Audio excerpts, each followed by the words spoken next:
What's up, Switches? I'm Jennifer. And I'm Cicero. And this is Switching Lanes. Today's topic, dating deadbeat parents. What does that say about you? So, Cicero, what is a deadbeat and who can be one? Well, a deadbeat parent is somebody who, of course, doesn't take care of the kids, shy away from the responsibilities. In my opinion, is somebody who just do simply what the courts tell them to do. Okay. Because I think it goes beyond that, way beyond that. And I understand that some people's situations are nearly impossible. Right. But, fully deadbeat is somebody who's not taking care of responsibilities and everything else comes before their kid, including, the sex life, being out there in the clubs or whatever it is they do in their recreational time. And anybody can be a deadbeat. I noticed when I was just getting ready to, when we were getting prepared to talk about this, I was, Googling some things and looking up some things, and I noticed that when you say deadbeat parent, the first thing that pops up is dad. Mm-hmm. Deadbeat fathers, deadbeat dads. Mm-hmm. But I know from personal experiences from people that I know that mamas can be deadbeats too. Absolutely. And you're starting to see that a lot more, and of course with the internet, a lot of things are being magnified now because, right. Back in the day we didn't have the internet, so everything wasn't out there. Everything wasn't quite out in the open. It was always just hearsay. Right. So it's showing up now, but it still leans heavily toward the men being the deadbeats or the men being absent fathers. Yeah. So, yeah, I'm glad that you mentioned the fact that it can be a woman as well. Yeah. I know a couple of guys who actually have custody of their children as a result of the moms being deadbeats. Yep, me too. And I let me just take it a step further. I think that when you have women who actually have custody of their kids, to me, they're still kind of deadbeat. I mean, I guess they will fall under the toxic parenting category. Definitely, right. But they're still deadbeats to me because you have these women who put these men before their kids. Mm-hmm. And fortunately, you may have some dads who step up and say, you know what, I'm going to take my kid because you're not putting my child in a positive situation. Just because the children are in the home with a particular parent does not make them the better parent, does not make them a good parent. Exactly. Maybe the parent that's not in the home doesn't know what's going on or just hasn't taken these steps to get the kids out of that home. But I've seen kids living with parents who they absolutely should not have custody. Absolutely. So, in dating these people, as getting back to the topic, dating them, what does that say about you as a person? If I decide I'm going to date a guy, because I'm a single woman, date a guy, and he's got kids, but those kids I'm not rushing to see your kids, by any means. Of course, that type of thing takes time. But if I notice you never talk about your kids or every weekend you're free. Mm-hmm. Every single solitary weekend. Every night you're free. You don't go to, school functions. I never hear anything about your kids. Mm-hmm. I'm going to raise an eyebrow. And for me, that's a complete deal breaker. I'm definitely going to have some questions. And I have broken that deal before. Exactly. I was talking to this guy and we decided to exchange numbers because he was interested. I was like, okay, I'll give it a chance. And we had this great conversation on the phone. At the beginning of the conversation, a few minutes in, I mentioned my children. Mm-hmm. He was like, oh, okay, and kept talking. He never mentioned his. So I let the conversation go for a while, and I said, so what about you? Do you have any children? And he was like, oh, yeah, I got 3 and a maybe. And it blew me. Hold on, wait a minute. And a maybe. And literally, I had to ask him, what in the hell is a maybe? I mean, it just flew out of my mouth. I'm telling you, wait a minute, how does that work? And he said, maybe she mine, maybe she ain't. So that conversation got kind of deep. And long story short, he decided, well, since he wasn't sure that if this child was his or not, he wasn't going to do anything until he found out. My issue is he wasn't taking the steps to find out if the child was his. I was just about to ask, so what is he doing to figure it out? Absolutely nothing. Wow. And he was putting it all on the mom. Well, she ain't trying to get no paternity test and da-da-da. I said, you do realize you can request one. I'm sorry. I'm not okay with you knowing that this child is possibly yours and you're not trying to find out for certain. And meanwhile, you're not doing anything for the child. What if it is yours and you went 2-3 years? The child was already 2, by the way. Wow. You've gone 2 years without doing anything. So you just kind of hoping this will go away. Pretty much. You're just hoping that it'll, it's kind of almost like an out of sight, out of mind type deal. Pretty much. Wow. And I'm not that person. If we're going to date, you're going to take care of your responsibilities, because I refuse for you to flip that situation around on me. Absolutely. If I'm dating somebody that's already not taking care of their responsibilities and we reproduce together, guess what position you could possibly leave me in? I'm not going to accept that. I refuse. Wow. Yeah. I've had the same conversation with somebody that I was dating, close to, actually. And I said, you know what? We can't move forward until you figure out what's going on with this kid. Right. You need to know for certain. And I told him it's not fair to the kid. It's not. What happens, because it was the same situation where the mama won't let me this, that. I was like, you know what? You do have rights. You just like a woman can drag a man in court. You can drag her to court. Get to dragging, I'm telling you. So until you figure this situation out, we really don't have anything to talk about. Like I said, this person was actually close to me. I've known him for years. Mm-hmm. So I'm like, the cutoff wasn't quite as easy. But I was like, yeah, you're going to have to figure this out. Like, and every time we had a conversation, we would go a couple weeks or a couple of days without talking, and we have a conversation. So what have you found out? Mm-hmm. You haven't found out anything yet? Oh, well, I'll talk to you later.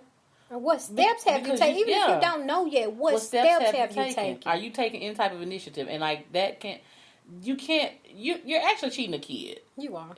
You're cheating a kid, because if you're not that kid's dad, then you need to go ahead and eliminate yourself so that they can figure out who this dad is, if this is what the mom is really trying to do.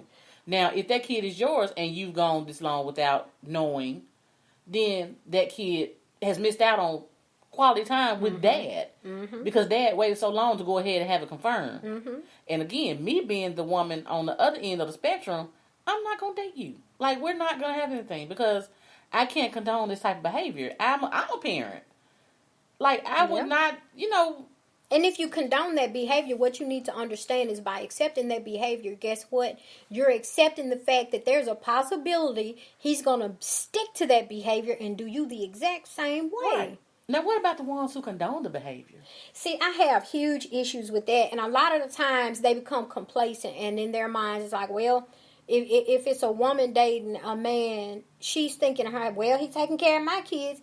That's not enough. That can't be good enough for you. What I'm saying is, what about the women? Like, say, for instance, on how they used to be on Maury. And I know this stuff is, a lot of it is scripted, but you have some people who have this twisted way of thinking, because I've seen it. Mm-hmm. What about these women who condone the behavior that say, oh, well, his baby mama crazy, and his baby mama this, and oh, well, his baby mama didn't do this. Well, you weren't there. You're only going based on what he's telling you. You're only basing it on what he's saying, and therefore, in your mind, you're protecting him. In your mind, he's justified. You're being selfish and not considering that child. And if it were you and your child, you would have a different stance on it all. Absolutely.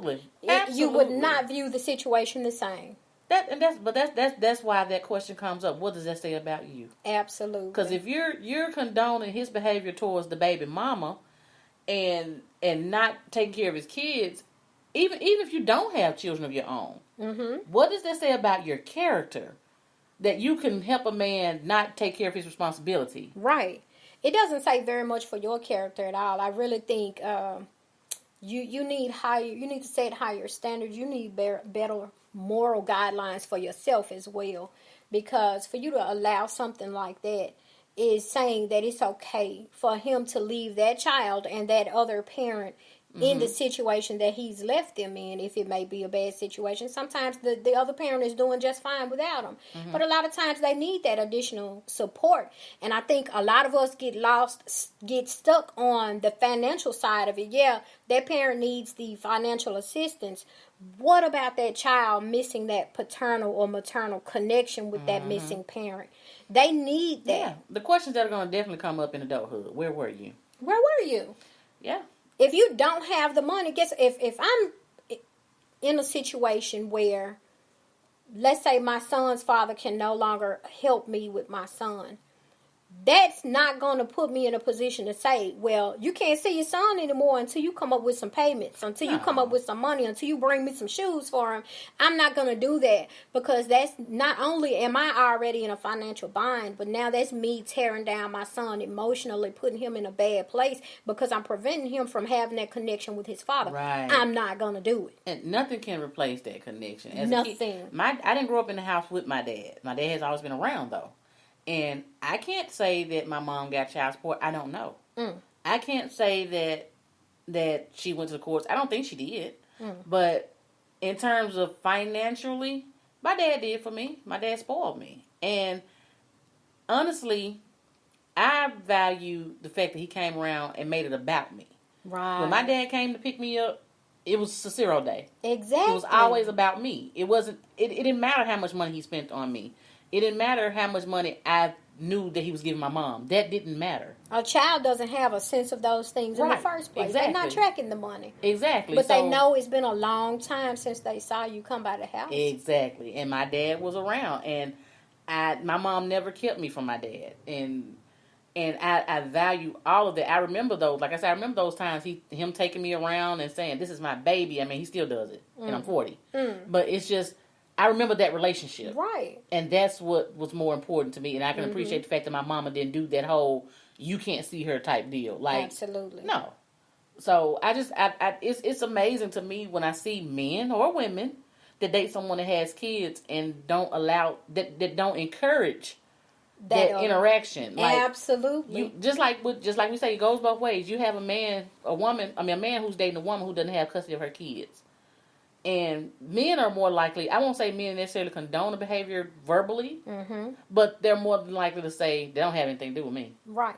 Which is negative. That's not true. Right. At all. Right. It has everything to do with you, because you need to have the same questions we would have dating a man who's not involved. Where are your kids? Why aren't you involved? Why aren't you involved?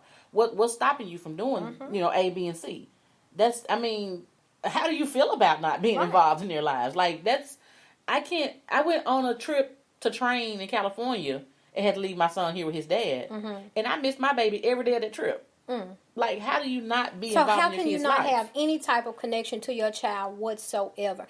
I don't understand that, and I'm not going to allow it. I can't accept it. I'm not going to say allow it, because I can't force you to do anything. But I'm not going to accept it. I can control what I accept from you, and that won't be one of those things. If we're dating, I don't expect to become your children's mother overnight, but I do expect, as I'm building a relationship with you, at some point I'm going to begin building a relationship with your children, because I expect them to come over for visits. I expect them to spend a night. I expect us to spend time with them and take them places and go school shopping. You expect them to be a part of your life. Absolutely. Just like children. It's not stepchildren. It's not, it's a package deal. It's children. It's a package deal.